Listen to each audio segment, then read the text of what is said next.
magkabaligtad, magkalayong extremes. Christ and the law. Freedom and slavery.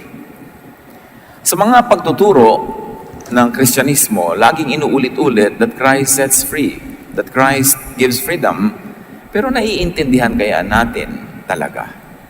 Kasi kung talaga naiintindihan, it will create a new lifestyle, a new worldview, a new behavior. Freedom in Jesus. Father, we thank you for freedom in Jesus. And now set our minds free to totally, completely, beautifully understand this truth, this reality, this lifestyle that you want us to enjoy. Set our minds free, O God, to understand, to absorb, to interpret and apply in our lives. Father, be our preacher, our teacher, our healer. We seek you in the name of Jesus, your Son, our Lord and Savior. Maraming mga kalayaan na kailangan ng tao kasi maraming naging pagkakatali, pagkakagapos, pagkakakulong. At isa sa mga hindi napapansin na kulungan, na kadena, na tali, ay relihiyon. Religious belief, religious practice, religious traditions. At ito ang talagang isang napakalaking pagtuturo ni Jesus to set people free from religious chains. Jesus sets free from traditions by pioneering a new world order, a new life system. At ang tradisyon na ito ay isa sa mga prisons, isa sa mga kulungan na binuwag ni Jesus. Mark 2:21-22, sa Pinoy Version Bible, walang gumagamit ng bagong tela para takpan ang butas ng isang lumang tela. Dahil kung gagawin yun, uurong ang bagong tela. Tapos mababatak ang pinagtapalan at lalong lalaki ang butas. Wala ding naglalagay ng bagong alak sa lumang wineskin, isang lalagyan na gawa sa leather. Sasabog ang wineskin pag ginawa yon. Masasayang lang ang alak at masisira pa ang wineskin. Kaya dapat sa bagong wineskin nilalagay ang bagong alak. At ang alak ay madalas na ihalin tulad sa New Testament sa work of the Holy Spirit.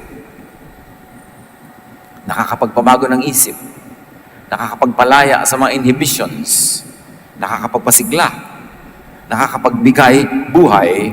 At sinabi na itong bagong katuruan ni Jesus ay parang bagong alak. Hindi pwedeng ilagay sa lumang sisidlan, sa lumang utak, sa lumang tradisyon, sa lumang paparaan. Sasabog ang paglalagyan at matatapon yung inilagay. Kaya sabi ni Jesus sa Mark 2:21-22, ang bagong wineskin, doon inilalagay ang bagong alak. Nang tinutukoy niya ang kanyang bagong katuruan. Ang katuroang nagpapalaya, ang katuroang nagbibigay ng kapahingahan, kapayapaan, hindi pwedeng magkasya sa lumang utak. Hindi pwedeng ilagay sa lumang tradisyon. Hindi pwedeng itagpi-tagpi lang, ikabit-kabit sa mga dati ng mga alam at paniniwala. Kailangan baguhin ang lahat. Baguhin ang bahay bago ilagay yung bagong muebles. Baguhin ang utak bago pa lamang tangkain na lagyan ng bagong katuroan ni Jesus. Hindi pwedeng pinaghalo-halo lang, pinagsama-sama. Dating kaugalian, dating katuruan, dinagdagan ng konting patak-patak, wisik-wisik na Jesus. Tapos Kristyanismo na.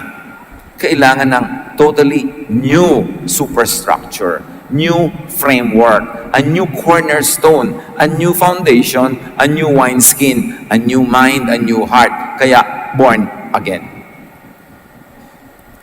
Hindi na born again ng tao sa simpleng-simpleng ipikit mo ang iyong mata, tanggapin mo si Jesus, itaas mo ang iyong kamay, sabi mo, Jesus, sinatanggap kita, born again na ako.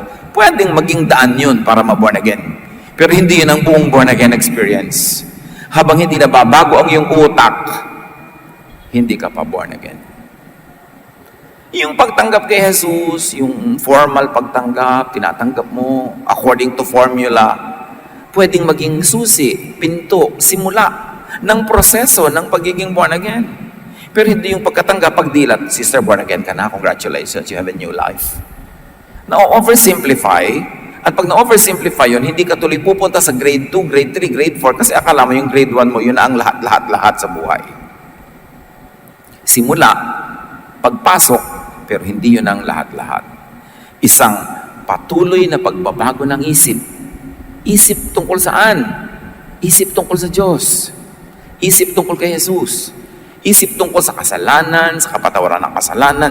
Babaguhin ang lahat ng yun. Hindi itatapal-tapal mo lamang si Jesus. Hindi pwede siyang pantapal-tapal. A new wineskin for a new wine.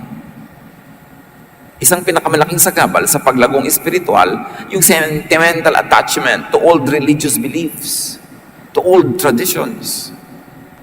Nagiging motif at dekorasyon lang si Jesus, hindi tuloy nagbibigay ng tunay na pagbabago sa loob ng isip at puso. Kaya ang tagal-tagal ng Kristiyano, lagi pang takot, lagi pang guilty. Ang tagal-tagal ng Kristiyano, mapangusig pa, malupit pa sa kapwa. Walang nangyari. Dinagdagan lang ng konting dekorasyon ni Jesus. So Jesus did not pour new wine into an old wineskin. He gave a new wine to be contained in a new wineskin. The new wineskin is the new heart. And the heart is symbol of the mind. A new way of thinking. Yung born-again experience means new life, but it also means new lifestyle of freedom, not of imprisonment. Yung iba kasi, nung na-born again, lalo lang nakulong, lalo lang natali, kasi dumami lalo ang do's and don'ts. Dumami lalo ang batas, dumami ang hindi pwedeng gawin. Dumami ang guilt, kasi dumami ang transgression of the new set of laws.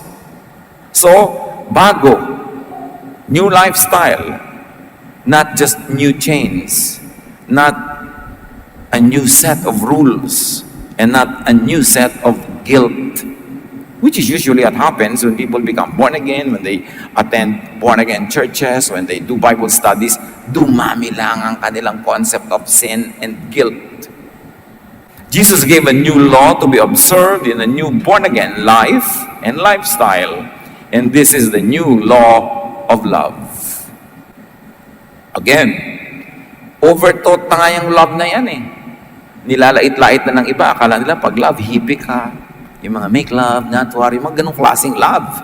Yung mga love na may umuusok-usok, may mga kristal-kristal. Yung akala nila, ganun yung concept of love ni Jesus.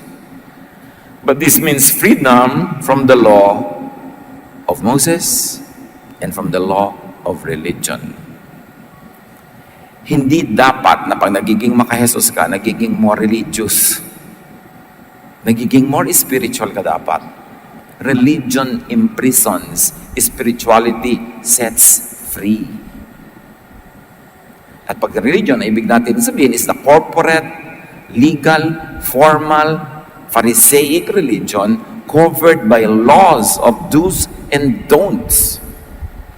Kasi pag dumami yung mga laws of do's and don'ts na hindi mo naman kayang sundin kung honest ka sa sarili mo, dumadami lang yung guilt mo. Hindi ka talaga na free, na imprison ka lalo.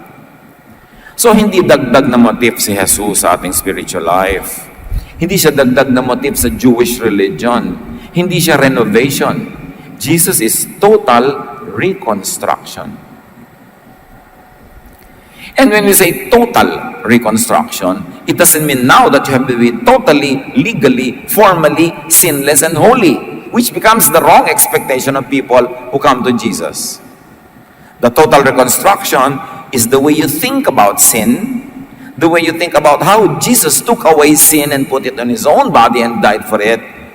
And it is a total way of looking at you as a person who, in spite of failing in your formal obedience to the law of Moses, is considered sinless by God because of His grace through the work of Jesus.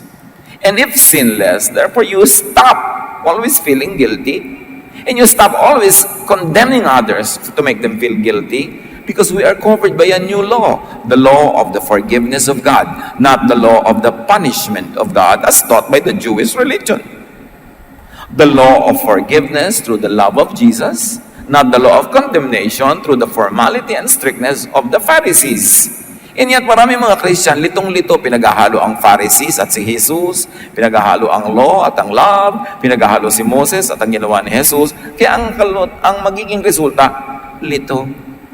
May mga moment na mabait, may mga moment na stricto sa iba, may moment na malupit, mayroong moment na mapagpatawad. Parang pinaghalo-halong nakakalitong bagay. Kaya ang sinasabi, be changed by the renewing of your mind. And a one-half Christian is a one-whole nonsense. Hindi pwedeng half Jesus, half Moses. Half love, half law. Half Pharisee, half grace. Walang ganun. Dapat buo. Sinasabi sa Bible, don't think that any double-minded person will get anything from the Lord. Dapat buo. Naniniwala ka kay Jesus, buuin mo. Huwag mong paghalu-haluin yan. Kasi magulo. Jesus sets free from religiosity invented by priests and Pharisees. Sa tinatawag nating Old Testament, sa Jewish scriptures, ang daming inimbento dyan ng mga pare na katuruan at palibhasa ang mga tao, mangmang, ang mga tao. Kaya ipinadala si Jesus para ituwid ang mga liko, liwanagan ang madilim, itama ang mali, palayain ang mga bihag ng relihiyon. Jesus sets free from oppressive interpretation and application of Scripture. Yung pagkabinasa mo, sumikip ang mundo mo, pag sinunod mo, nasakal ka, humirap ang buhay mo, heavy loads imposed by the religious tradition. Matthew 11:28-30, sa awa ni Jesus sa mga tao, sabi niya, lumapit kayo sa akin, kayong lahat na napapagod at may bibigat na pasanin.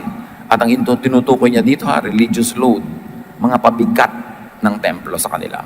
At bibigyan ko kayo ng pahinga.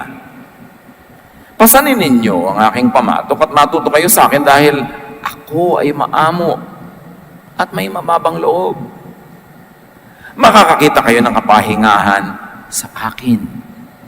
Dahil madaling dalhin ang pamatok ko at magaan ang pasaning ibibigay ko sa inyo. Sa awa ng Diyos sa mga tao, pinadala si Jesus para ang mga tao ituruan ng kapahingahan mula sa heavy loads that their religion imposes on them.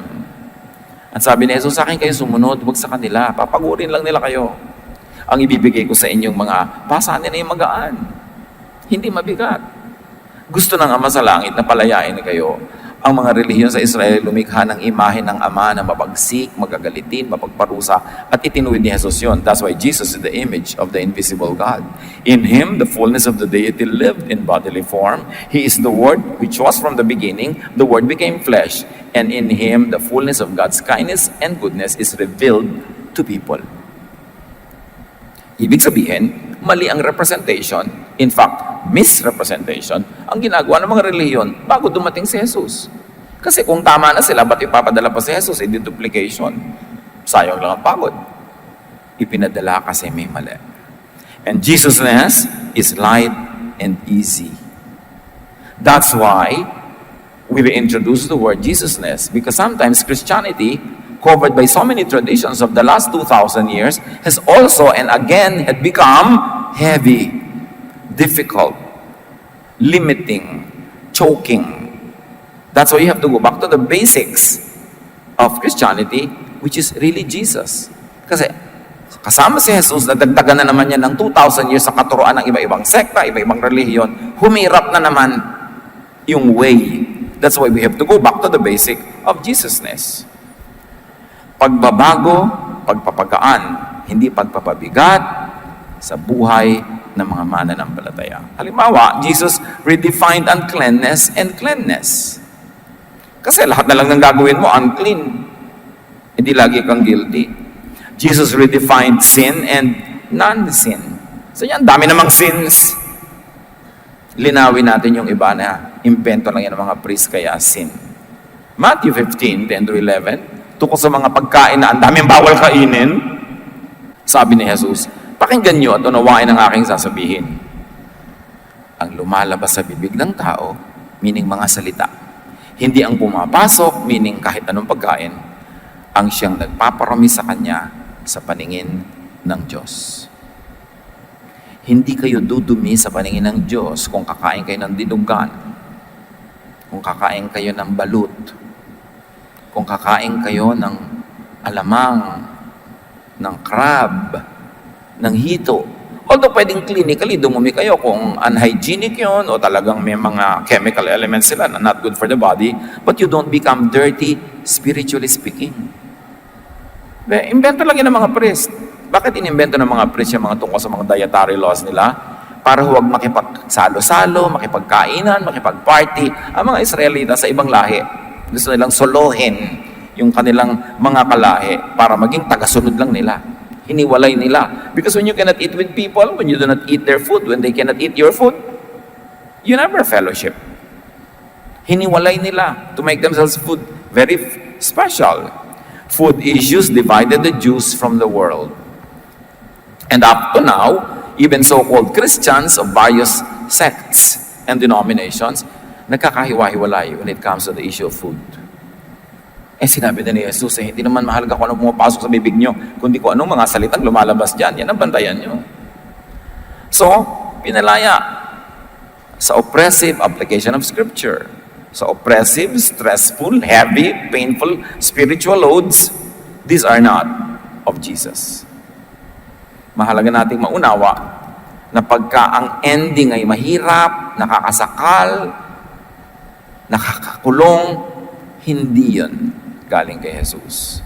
They are of the priests and the Pharisees. And sadly, even now, even within Christian churches, ang daming Pharisaic and priestly teaching sa pinaiiral, ang ending pahirap pa rin. Kabaligtaran ng gusto ni Jesus. Anong dahilan? Kasi nga lito yung mga tao kung law or grace, Jesus or Moses. Lito.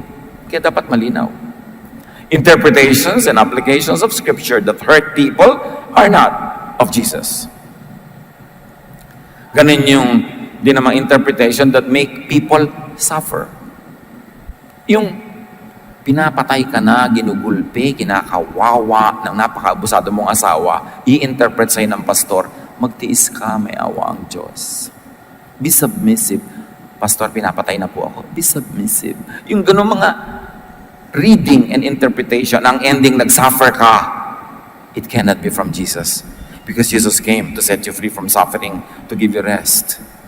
Yung mga reading and interpretation that make people cruel and unkind. Itatakwil ko po ang anak ko kasi may kasalanan siya na hindi katanggap-tanggap sa church namin. Bakit di ka nalang maging nanay kaysa maging doctrine expert dyan?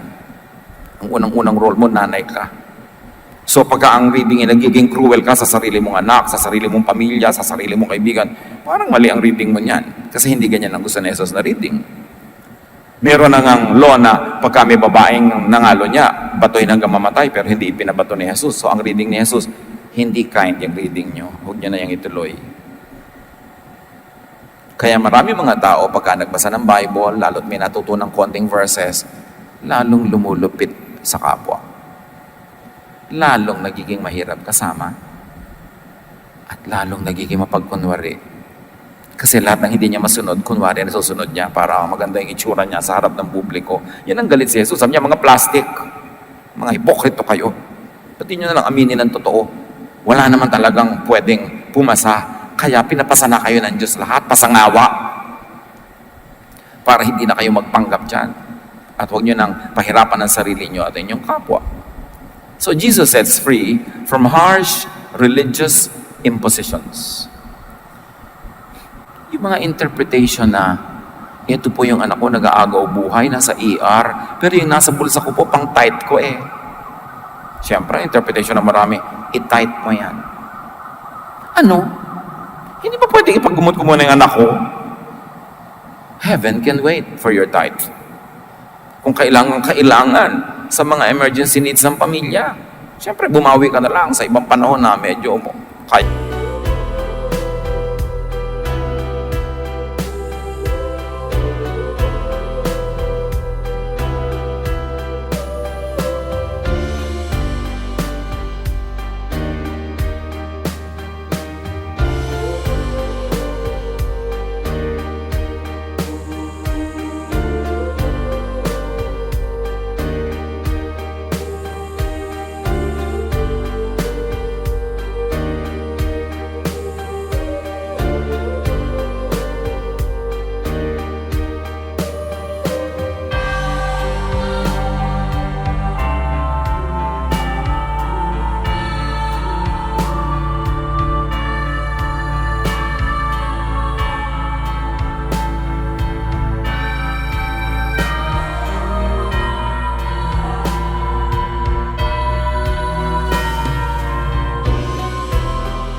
natatanggap sa Facebook na tanong, gano'n, yung guilty sila kasi pang-enroll ng anak ngayon eh. Alam nyo ba na ang offering ng church natin tuwing enrollment, ang babang. Halatang halata tuwing enrollment. O siya, bumabawi naman yung mga tao sa ibang araw eh. Pero hindi mo kailangan pag-guilty kasi may pangangailangan. Ganon si Jesus. Pero dapat alam mo yung duty mo kasi magigiba naman, guguho yung church nyo kung hindi nyo susuportahan. Diba? Pero hindi malupit ang Diyos. Maunawain siya. Yan ang mukha ng Diyos na ipinapakita ni Jesus. Tungkol na lang sa Sabbath, Mark 2:27-28. Sinabi rin ni Jesus, itinakda ang araw ng pamamahinga para sa tao. Hindi nilikha ang tao para sa araw ng pamamahinga. Ang anak ng tao ay Panginoon maging ng araw ng pamamahinga. Kasi alam ang turo ng mga priests at mga Pharisees doon, pag Sabbath day, kahit anong mangyari, huwag kang gagalaw. Huwag kang kikilos. Kaya kayo binigyan ng Sabbath para nyo enjoyin. Ngayon, para kung ma-enjoy nyo yan, gusto nyo mag-mountain climbing, hindi mag-mountain climbing kayo, yun ang purpose yan. Hindi yung literal, legal na wala kang gagawin to the point na oppress ka na. And one more thing, dahil idinikta ng mga pare yung sobrang Sabbath, walang lalabas ng bahay, walang maglalakad ng malayo. Again, like the food and dietary laws, the law of the Sabbath separated the Jews from other nations and other peoples. Dahil sa Babylon, where so many nations were kept together in that great metropolitan place, ang weekend nila, yung perfect. Tapos, sabi niya, nung wala na yung mga tao, halina kayo mga kapwa Diyos, kakainin na natin ang offering nila. Awang-awa ang Diyos sa mga tao sa pag-abuso sa kanila ng reliyon. So, Jesus sets free from undue influences and powers exercised by religious authorities. Na hanggang ngayon, pati mga pastor ang namimili kung sino pwede mo maging girlfriend, maging boyfriend, sino mo pakasalan, na daig pa Diyos. Kinokontrol, pati mga ligaw-ligawan ng mga tao, yung lahat ng nangyayari sa mga buhay. Tapos may mga opportunity yung kanilang mga musician o worker na mag-abroad o magtrabaho sa malayo para mapakain at mapaaral ng mga anak. Pagigiltihin nila, kailangan ka ng Diyos dito sa church. Yung pala, kailangan siya ng pastor doon. Pag pinalaya mo yan, magbibigay ang Diyos ng ibang worker. Bakit? Work niya yan eh. Church niya yan. Pero para kulungin mo ng kulungin ng mga tao, hindi mo naman susweldohan. Pagka naman enrollment, hindi mo binibigyan ng pang-enroll, tapos pagigiltihin mo pag naghahanap buhay, invento lahat yan ng tao. It is not from God. Matthew 23, 1-3. Pagkatapos ay sinabi ni Jesus sa mga tao at sa kanyang mga alagad, ang mga tagapagturo ng kautusan at ang mga Pariseo ang kinikilalang tagapagpaliwanag ng kautusan ni Moses. Huwag ninyong tularan ang kanilang ginagawa sapagkat hindi nila isinasagawa ang kanilang ipinapangaral. Sabi ni Jesus, puro daldal yung mga yan. Puro teaching. Sila man, di nila yun nasusunod. So yung pahirapan ng sarili nyo sa pagsunod sa kanila mga pinapagawa sa inyo. The Jesus spiritual yoke, the Jesus burden is not a burden, it is light. It is...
Kasi gusto nila madali ang kontrol eh.